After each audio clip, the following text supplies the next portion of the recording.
Finding नीमो 2003। पूरी कहानी दुखद शुरुआत विशाल नीले महासागर में एक क्लाउनफिश जिसका नाम मार्लिन होता है अपनी पत्नी कॉरल के साथ ग्रेट बैरियर रीफ में एक सुंदर समुद्री एनीमोन सी अनेमोनी में रहता है।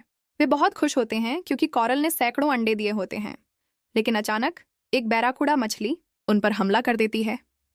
मार्लिन बेहोश हो जाता है और जब वह होश में आता है तो उसे पता चलता है कि कॉरल और सारे अंडे गायब हो चुके हैं। सिर्फ एक अंडा बचा है।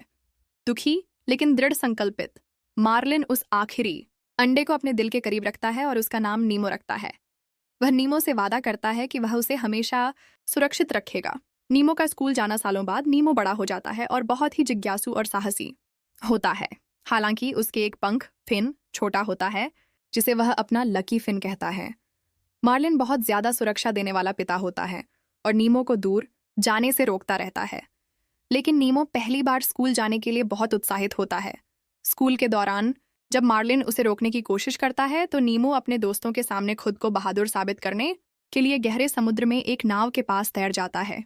तभी एक डाइवर गोताखोर आता है और उसे पकड़ कर ले जाता है। मार्लिन बहुत घबरा जाता है और नीमो को बचाने के लिए तुरंत उस नाव के पीछे तैरता है, लेकिन वह नाव को नहीं पकड़ पाता। अब मार्लिन की नीमो को ढूंढने की यात्रा शुरू होती है।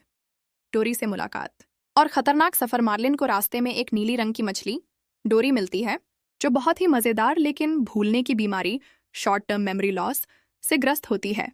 वह मार्लिन की मदद करने के लिए तैयार हो जाती है और बताती है कि उसने नाव को सिडनी ऑस्ट्रेलिया की तरफ जाते देखा था। इस दौरान उन्हें कई खतरों का सामना करना पड़ता है।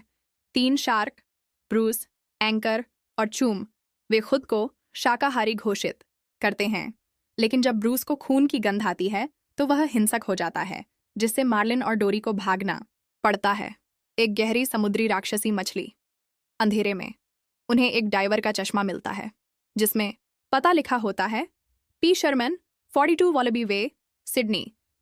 लेकिन एक बड़ी शिकार मछली एंगलर फिश उन पर हमला कर देती है। अब उन्हें पता चल जाता है कि नीमो सिडनी में है। नीमो की नई दुनिया दूसरी ओर। नीमो एक डेंटिस्ट के एक्वेरियम मछली घर में बंद होता है। वहां पहले से कई दूसरी मछलियां होती हैं जिनका नेता एक बहादुर मछली गिल होता है जिसका एक पंख टूटा हुआ होता है, ठीक वैसे ही जैसे नीमो का लकी फिन। नीमो को पता चलता है कि डेंटिस्ट उसे अपनी भतीजी डार्ला को उपहार में देने वाला है। डार्ला बहुत शरारती होती है और मछलियों को मार देती है, इसलिए टैंक गैंग एक्वेरियम की मछलियां एक भागने की योजना बनाती हैं। मार्लिन और डोरी का सफर जारी। मार्लिन और डोरी कई रोमांचक अनुभवों से गुजरते हैं। वे ईस्ट ऑस्ट्रेलियन करंट EAC में कछुए क्रश और उसके बेटे स्क्वर्ट से मिलते हैं जो उन्हें जीवन के बारे में महत्वपूर्ण सबक सिखाते हैं। वे एक जेलीफिश के जंगल में फंस जाते हैं जहां डोरी लगभग मरने वाली होती है। वे एक व्हेल द्वारा निगल लिए जाते हैं, लेकिन डोरी व्हेल की भाषा में बात करती है और व्हेल उन्हें सिडनी के पास छोड़ देती है। सिडनी में प्रवेश और बचाव योजना। अब एक पेलिकन पक्षी निगेल मार्लिन और डोरी को डेंटिस्ट के क्लिनिक तक पहुंचाने में मदद करता है। इस बीच नीमो मरने का नाटक करता है ताकि डेंटिस्ट उसे फ्लश करके समुद्र में फेंक दे, लेकिन योजना असफल हो जाती है। तभी निगेल क्लिनिक में उड़कर मार्लिन और डोरी को अंदर लेकर आता है। मार्लिन को लगता है